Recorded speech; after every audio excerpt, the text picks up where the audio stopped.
Some children don't grow up feeling hated. They grow up feeling unnoticed. And sometimes that can shape a person just as deeply. Maybe no one screamed at you. Maybe no one hit you. Maybe from the outside, your childhood even looked normal. But there's a different kind of pain that rarely gets talked about.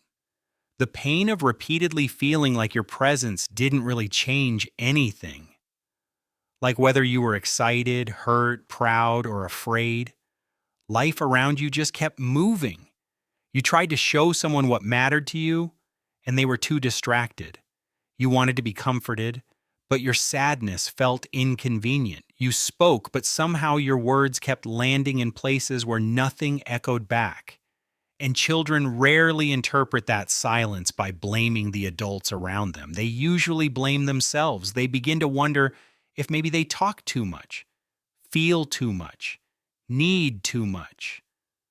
So instead of risking disappointment again, they adapt. They get quieter, easier, less visible. That's the strange thing about emotional neglect. It often doesn't feel like one dramatic memory. It feels more like a pattern, an atmosphere, a slow realization that being deeply seen is not something you should expect. Psychologists call this childhood emotional neglect, and unlike obvious trauma, it's often defined more by what was missing than by what happened. Not always cruelty, but consistent emotional absence. A child naturally reaches for connection, a look, a response, reassurance, and when those signals are repeatedly weak or inconsistent, the child often learns something dangerous. My inner world must not matter that much. Over time, this can quietly shape identity.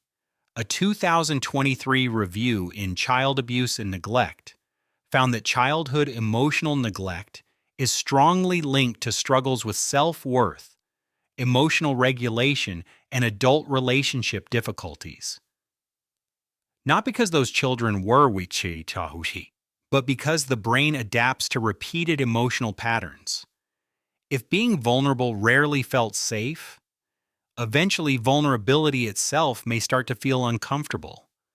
This is why many emotionally ignored children grow into adults who struggle in ways they can't always explain.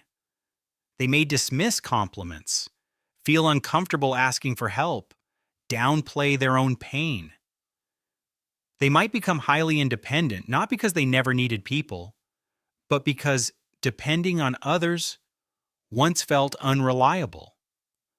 Some become people pleasers, constantly trying to earn the attention they didn't consistently receive. Others emotionally detach, convincing themselves they do not need much at all.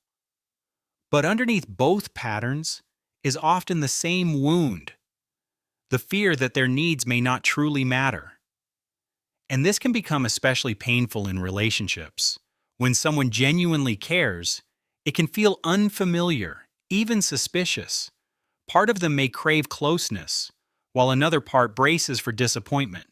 Not because they want to sabotage love, but because early emotional inconsistency may have taught them not to fully trust it. Perhaps the hardest part is that many people carry this wound without fully recognizing it, because nothing bad enough seems to have happened. There may be no single story to point to, just a quiet emptiness, a sense that something important was absent. But absence can shape a person too. The good news is this: your coping mechanisms were not random flaws, they were adaptations. Your silence, your self-reliance, your hyper-awareness. These may have once helped you emotionally survive. But survival patterns are not always the same as healing. Healing often begins when you start noticing yourself in ways others may not have. When you pause and ask, what am I actually feeling? When you stop dismissing your own hurt. When you allow yourself to believe that your needs are real, even if they were overlooked before. Because being ignored can teach someone to disappear, But awareness can teach them to return to their voice, their emotions, their right to take up space. And sometimes one of the deepest realizations is this: you are never too much. You may have simply been surrounded by people who did not fully know how to see you. If this resonated with you, there's more to uncover about how your mind works. Thank you for watching, and be sure to subscribe, because more interesting content is on the way.